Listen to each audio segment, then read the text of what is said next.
So, ayan guys, gagawa tayo ng parata na may palaman sa gitna. O, diba? Yan lang yan. Gamit lang ng roll pin. Tapos, lagyan mo lang siya ng flour. Kasi pag di mo nilagyan ng flour, yan, didikit yan dyan. So, mas madali mo din siyang mapapaikot. I mean, mapapabilog. Pag may flour siya. Tingnan mo naman. First time ko yan gagawin.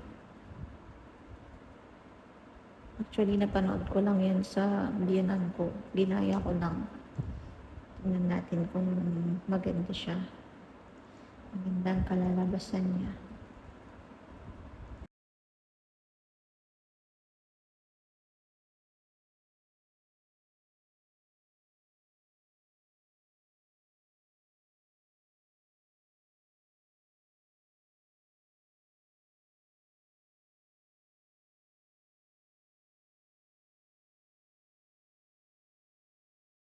O ayan, dito nag-start na ako maglagay ng filling. Lagay.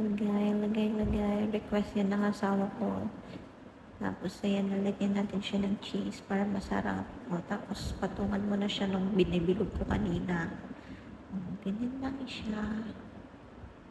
Dali lang naman siya. Nakaka-enjoy nga siyang gawin actually. O, ayan, pabilog lang ulit.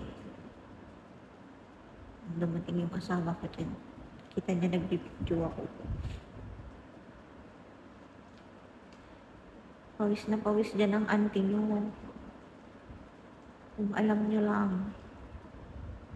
Ayan. Ayan. Paano siyang masarap na parata. Kulang na lang luto natin.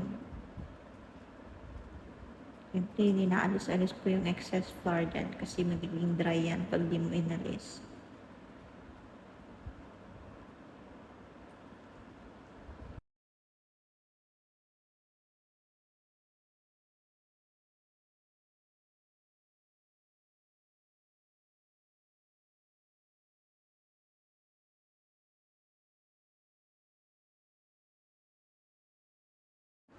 So, ayan na. Nag-start na ako maglagay ng mantika sa kalan. O, tignan nyo. Tapos clean up. Clap ko lang siya dyan para maalis yung flour. Tapos naluto ko na siya. Hindi ko na nasama sa video.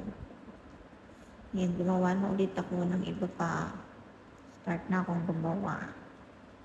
Ayan. Sige, luto-luto ka lang dyan. Sige.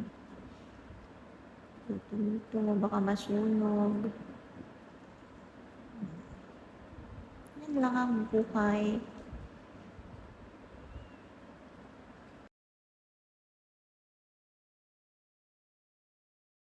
Ayan, naluto na siya. Start na naman ako ng isa pa. At ayan ang finished product.